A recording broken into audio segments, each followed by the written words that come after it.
My name is Ricardo. I work for IBM, and we've recently have a great experience in trying to apply KVM as a hypervisor into, and Linux, of course, as a hypervisor into a real product. And I'm going to go through some of the background and motivations that why we try to do that. So basically, what I'm trying to talk through today is what we're calling a new model for a hardware appliance, right? So basically, the traditional computer appliance, as you know, is really a dedicated black box that provides some sort of service or even resource like storage or anything like that, and basically is composed by a very specific type of hardware, usually also by a very specific type of operating system, and also a customized software stack. It is, of course, tightly integrated. Customers see that as a whole, right? With the exception, of course, when they have to upgrade, they really upgrade just a blob of a binary. And the reason why usually somebody wants something like this is for the decouple and share factor. You don't want to spend cycles of your very good server into doing some task that needs to be shared across your data center, so you buy a specific box to do that. The other side of this also is the virtual appliance, which most of you, of course, knows. The virtual appliance, as basically I understand, is, to sum it up very quickly, it's a software delivered model. Above all, it has many other adjectives, but it is a software delivered model. So it delivers software as a service, wrapped around a certain image format. The customer has freedom of choice where to run it, given certain, of course, assumptions. The software stack and the operating system is usually well-tuned, all flushed out. It works very well together, tightly integrated into this package. And basically, the idea is that especially for companies that are using this delivery model, is to reuse. Basically, that's it.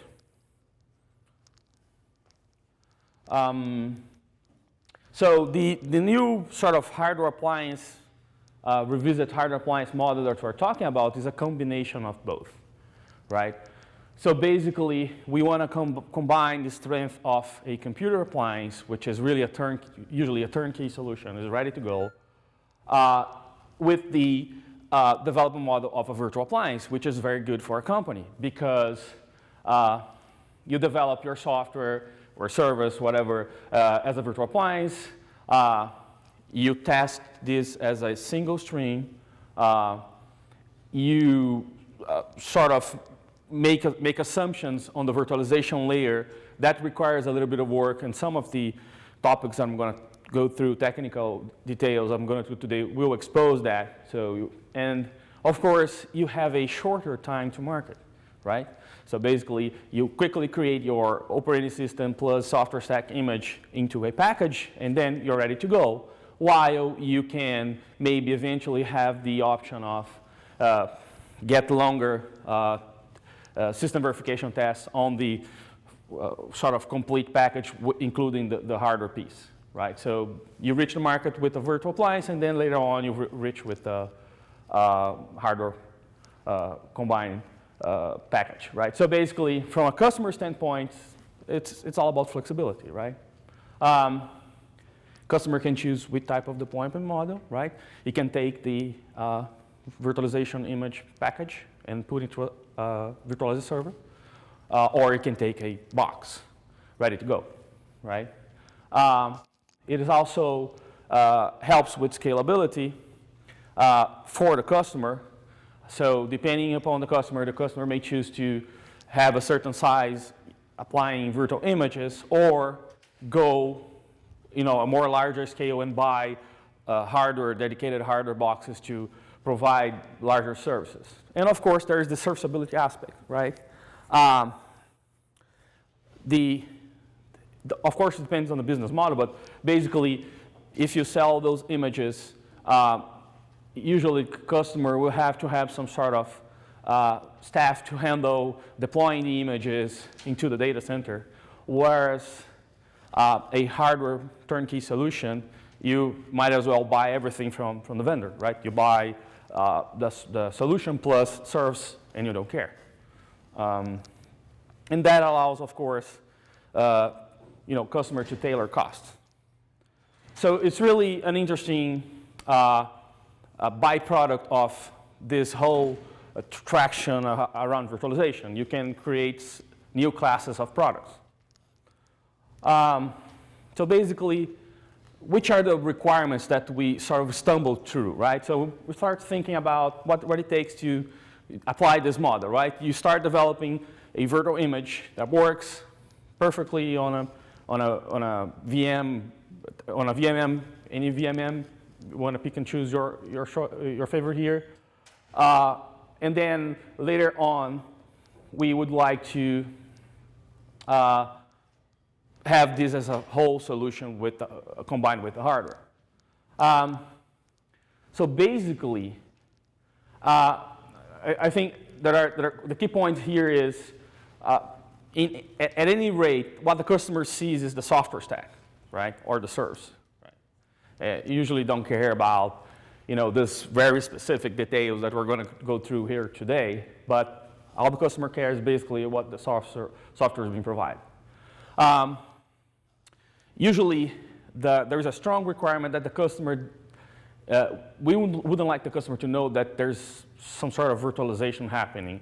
Of course, it is explicitly on the case of the virtual image, but in the case of the hardware combined with the virtual image, we'd like the customer to think that it's having an experience as any other hardware appliance. There's also an interesting aspect to this, which is very challenging. Usually, the software stack that's being offered will be hunger for the resources, the hardware resources. That will cause much problems during the development phase. And it's kind of when you start looking to trying to put a product like this, you kind of stumble into a certain paradox, because you have a compromise between decoupling, because you have a virtual image that's supposed to run on most of the widely deployed hypervisors, as well as you want your virtual machine to behave very well when tightly integrated with the hardware in a hypervisor, right? So it's kind of two distinct requirements, each side of the balance. So you have to sort of make some compromises, whether to go this side or that side. And I'm going to give you some examples. But I think the bottom line is this whole exercise requires, especially on a technology like evolving technology like KVM, it requires a new look on out-of-the-box experience, and also on the life cycle of your product. And I'm going to explain a little bit further.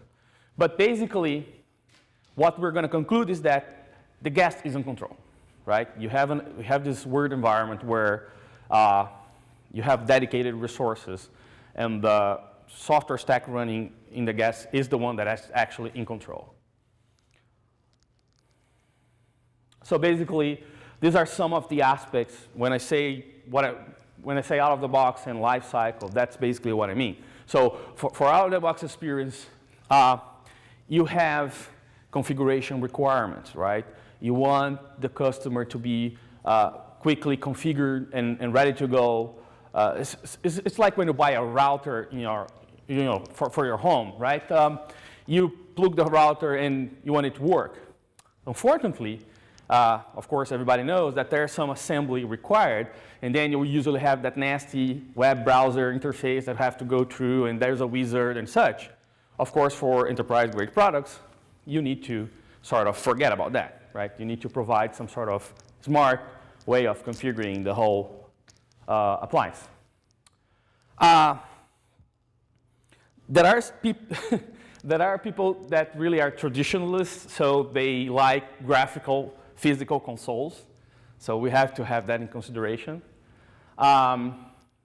There's also the requirement of hardware detection and information about the hardware. So basically, you have your software stack running as a virtual image, but anything that happens in the hardware or any information is important for you, being either for entitlement purposes or basically because you just added a new network interface and you want your appliance to be more powerful or upgraded or something like that, right? And then there are, of course, aspects of connectivity, right?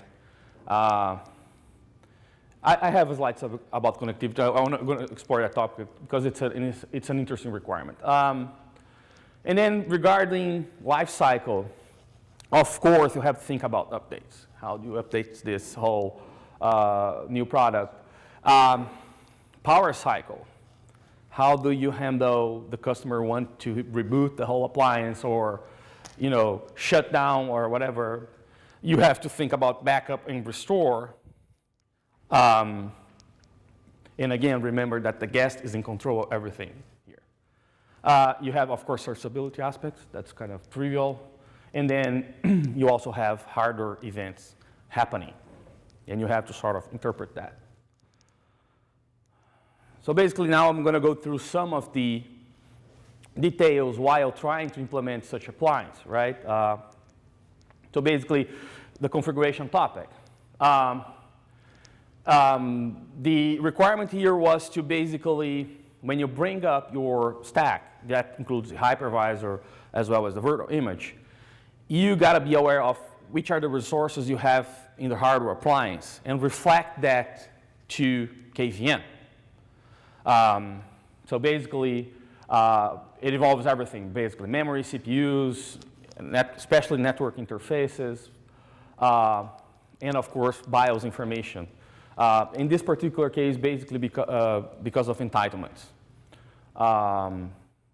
And then this has to be, of course, at each reboot.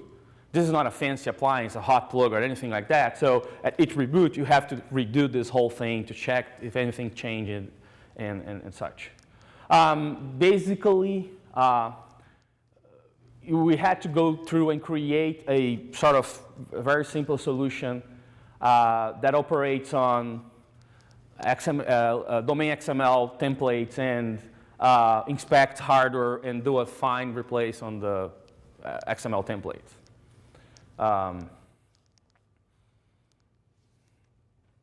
Now moving on to power cycling, right? So basically the whole idea is that since all the customer sees is the guest, the customer will issue a shutdown or even a reboot from the guest. And then the whole hardware needs to behave accordingly. So basically, libvirt does provide an interesting infrastructure that monitor guest events, right? At the time we developed this product, we couldn't distinguish between, and this is kind of those interesting perks that you go through. We couldn't distinguish across a shutdown and a reboot, right? So basically, you have to be creative when something like that happens. And remember, that same virtual image that you put into this hardware appliance, it's also supposed to work by itself on potentially another hypervisor running on a server, right? So basically, the part that is sort of interesting is we created this handler. It's an infrastructure that libvirt offers for a while. and then we listen for such domain events, and we act upon accordingly. And the solution to sort of differentiate between a reboot and a shutdown was to set a bit. So basically, we hook into the guest shutdown or reboot. I don't quite remember which one. So basically, it's set a bit before issuing the command.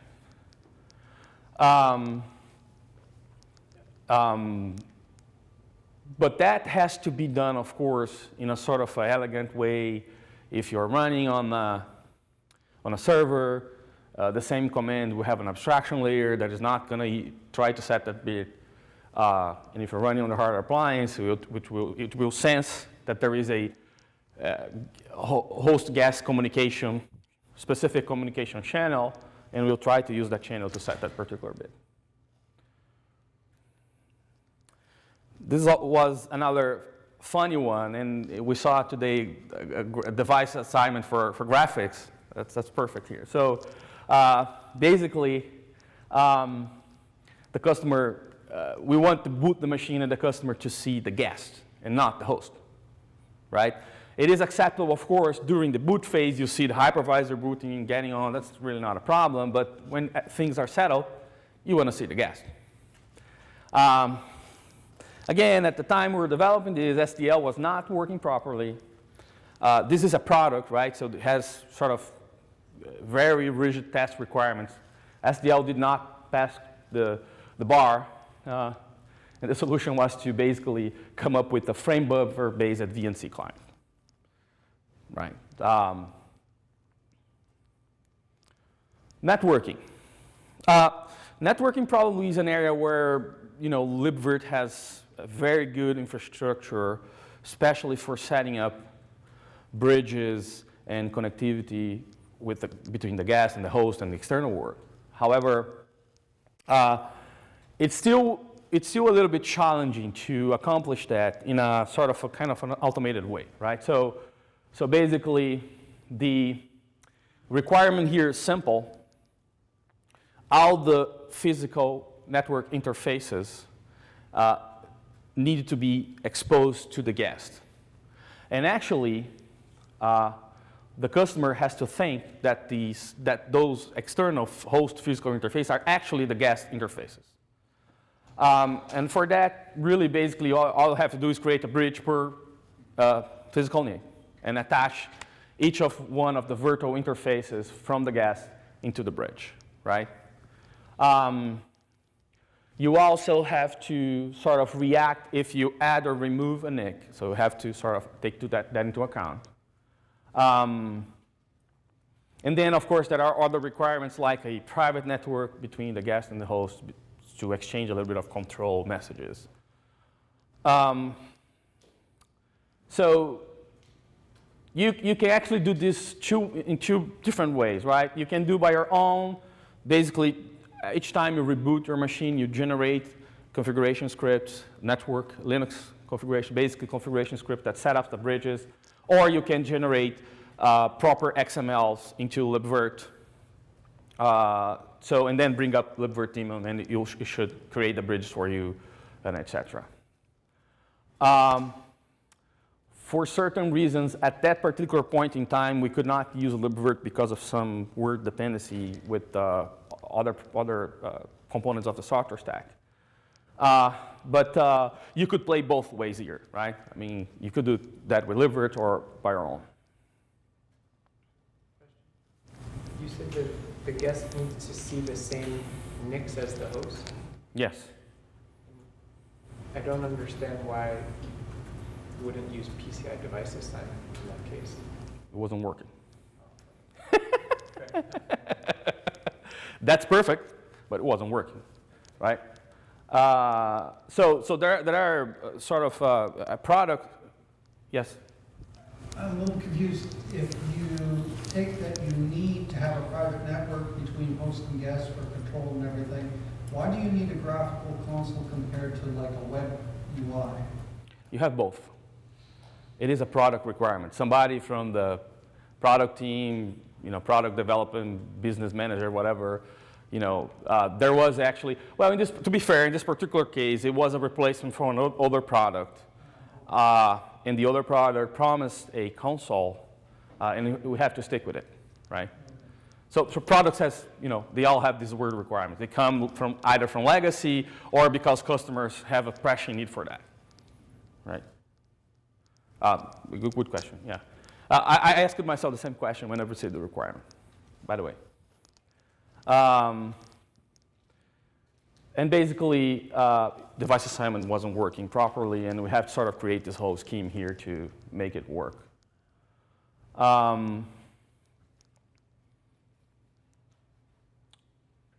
USB storage, that's interesting as well. Basically, the product has a requirement to plug a USB storage, and the USB storage automatically appear into the guest. Of course, because the guest is in control again, right?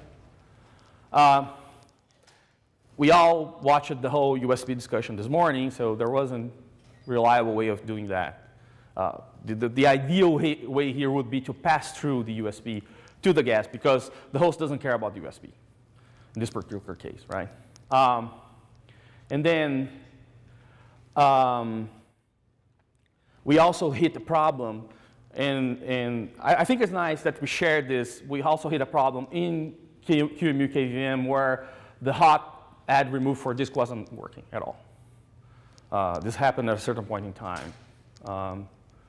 And basically, we had to be a little bit creative here. So the solution was to combine UDEV triggers with hot add and remove of disks, right? So basically, you set up a certain UDEV trig. Whenever a certain class of device appear in USB bus, that particular trigger will issue a libvirt a virsh add with an XML snippet. It will calculate the device, letter, whatever, whatsoever, and then make that appear into the guest. Now, libvirt has some infrastructure. I was actually asking that to Dan Beranger here. libvirt has some infrastructure to detect UDEV events, but there's no hook for the happening in this automated way, in this automated fashion, right? It can see the devices being added to the UDEV, but we sort of cannot have this automated way. We still have to have this whole hook to hot add and hot remove the device. So, do you have a signal disk running on your machine? In this particular case, yes. Because if you have multiple, then you need... Yeah, and we need to make some, we need to make some assumption. But for our purpose, we are really working on with a single guest. Same deal with the CD and DVD, right? We needed the CD and DVD to be owned by the guest, but that's an easier case, right? There's no need, because of the hardware specification. It actually came with a regular DVD on the tray. And basically, all we had to do is to pass the CD-ROM device to the guest. But unfortunately, we don't have proper ATAPI emulation, which means we cannot read and write. Basically, only read. Unfortunately, again, we hit a bug in qemu while passing through a CD-ROM device. I think it's solved upstream right now. But basically, there was a problem with qemu. It was either qemu or the Linux kernel. There was some weird interaction between both, where if you exchange the CD, the guest will still see the last size of the CD image, right? So we did not change the size of it. That was a huge problem, actually. So basically, what I have to do here is, again, being creative, and create a dbus monitor. Very simple piece of software. We listen for media change events in the dbus, and we issue a hot add remove for the device. Right? That worked pretty well. How does that actually work? Because you can't hot add and remove the IDE CD-ROM in qemu. Are you using the IO block devices there? Yeah. So you pass the host ISO through as a... Yeah. Yeah. Yeah, it was a sort of, yeah, it was kind of hard to convince the virtual appliance folks to take that, but we had to. Why not just fix the bug? It was, It was an internal bug. It wasn't flushing yeah. when the CPU. So it was a kind of a complicated bug. There wasn't time. At the time we discovered was very late in the FVT cycle. We're about to enter SVT, and at that point, we're gone. One quick question. Is it actually hot device remove add? Sorry? If you're getting a media change, are you actually removing it and adding it, or are you, because it's already there, right? I mean, maybe I'm misunderstanding, but if you change to the media, Right. and you want to change the size, are you, it's, Well, there's actually there's actually a way in which this actually works pretty well, which is basically you pass a CD-ROM device with an empty source. Somehow it works, right? If you pass that to qemu, qemu will accept that. You still have, the guest will still see the CD-ROM device, but it's empty. And then when you get the event from dbus, what we do is basically just to add a new XML with the source properly fulfilled, and then everything works. Right, that works pretty well. Backup and restore. Again, today there was lots of discussions around backing up guests, live backup, live mobility whatsoever. It's not different here, right? So at the point this was developed, there wasn't such a heated discussion like we have today, so we have to be a little bit creative here as well. There wasn't a reliable solution for that, and basically what we end up doing is to leverage LVM. So basically, we found a way to quiesce the guest really quickly, use the communication channel with the host, tell the host to create an LVM snapshot, mount the snapshot, copy from the snapshot to the backup, and then remove the snapshot. Everything gets merged back to the LVM, and we're good to go, right? Your VM has a single disk, No. so you're taking multiple snapshots? Yes, basically yes. And you're keeping the guest quiesced during, Yeah. how long does the entire process take? I don't have the number. I'm pretty sure somebody from test has, but I don't. But it worked for within the boundaries of requirements of the product. And can you elaborate on how you quiesce the guest? There's some knowledge regarding the software stack that I'm not comfortable in talking about. But there is a, have you seen the lecture on the live backup? So the person there gave an example of how to quiesce MySQL. What has been done here is similar, kind of similar. Are you not comfortable with talking about it out of confidentiality or shame? No, I don't have the details. I don't have the details, right? I don't have the details. That's why I'm not comfortable. Yeah, right. I prefer not to talk because I'm going to start guessing here. That's really not good. So I don't have the details about this. But there is some way, interesting knowledge about the software stack that sort of quiesces the whole thing, perform the snapshot, and then comes back. Okay?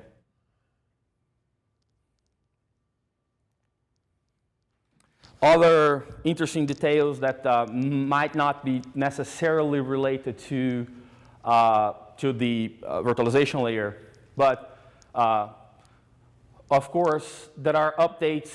The updates also uses a pattern kind of similar to the backup. You sort of coalesce the guest. You update. There's a temp bank, perm bank arrangement where you sort of prepare everything, and then you shut down the desk, switch the disks, and bring it up, right? Also had to be worked out. It's a custom development, right? I guess that's the point I'm trying to convey here. There was requirements around hardware entitlement. So the guest would need to see the SMBio details from the host to be able to understand if it could run properly or not. It also was a little bit problematic because at that particular time, libvirt did not allow you to pass through this type of information. Nowadays it does, I'm happy, but at this particular time it didn't. So what about hardware monitoring and hardware events? There's software stack that does that Right? So that in the host. was passed up. Yeah, there's software stack in the host that perform that. And then serviceability is also was an interesting point. We have to go through what was available at that particular time, which basically was to take out SOS reporters and guess the virt dumps, right? Basically, that's what, beyond, of course, the software stack has also their own mechanism to sort of produce logs. But basically, from a hypervisor perspective, that's what we had to deal with. Now, summary. And that's basically the message that I was trying to pass along today, right? One of the things that was really fun to deal with is the fact that we had Linux on our side. And this proved the design point of KVM, right? So basically, whenever we couldn't do something through the virtualization technology, we had Linux to help us and do the whole thing. This is, again, a feeling that the whole development team had. At a certain times, we felt we were dealing, even with libvirt, we were dealing with way too low-level interfaces. Too much details, have to prepare much variables than needed. And then one of the things we thought about is about, of course, about policies, right? Like, I'm going to give you an example, like the networking. That would be really solved by a standard policy that say, hook all my network interface into bridge and offer to the guest. That's actually not complicated to do in libvirt, but that's actually something we miss, a kind of policy. And this is across the board, right? For memory, CPUs, and other resources, we felt that would really help to have that. Again, some of the problems, some of the bugs we found here, we also felt that it had to do with the test case bucket, right? Especially when the bar is so high with a product, there was some of the problems we found that, again, we felt that we were failing. We as a community were failing with some test cases, right? I mean, we all have our bit of share on that one. And then troubleshooting was too hard.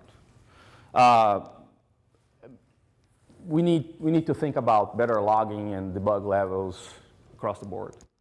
It was really hard to find some type of problems. The CD-ROM one took a while to understand the problem. And that was even before we actually discussed with the community the problem. And then moving forward, and that's my perspective, right? I mean, something that I feel that I gain a lot of experience with trying to apply a very good piece of technology into a product, and there's also the strong requirements around putting out a product. I felt that if I were a ISV or integrator or something like that, it's kind of missing the SDK mindset. I mean, there are a lot of technology pieces around the ecosystem, but still, we don't have something sort of to get started, right? You have to go through a lot of subsystems. You have to go through a lot of knowledge to start pulling some of the solutions. Another thing that we sort of missed was and that's related to the profiles that I said. More objective and to the point APIs. I mean, it could be libvirt, it could be anything like anything else, other management, node level is specific API. But we felt that, sometimes it's very powerful to have a descriptive interface. It's really powerful, but sometimes it gets too complicated. And product teams, I mean, we are the weirdos in the product team because we are from the open virtualization team. But then the product team, it's kind of always scary, the things we have to pull out to try to understand what needs to be done, right? So that's another message that I'm sort of in charge of carrying on to the community. And then there's another important point, which is we all want to make KVM successful. We really missed that the APIs were more specific to KVM, right? While it's an excellent policy to have an API that is generic to all the virtualization layers, we really felt that KVM has such powerful technology that if we had a more specific to KVM API, I think we would have an easier time with this. And then another important point is, of course, documentation. We have to do a better job of documenting stuff, certainly. And then I'm going to pound again on the logging and troubleshooting. Somebody that will evaluate the technology, a product team from an ISV that will evaluate the technology that's going to be part of a product, they will take all of those in consideration, right? How easy it is, do I need to have a rocket science engineer to pull this off? Or can I take regular software engineers to just, read at least the API documentation or something like that, knows where to pull out the problems, and then be happy with that. And basically, that's the message that I want to sort of share with you all today. Overall, it was a very great experience. The product's out there. It works because KVM is a great technology. But we had to go through all those wounds here to make it happen.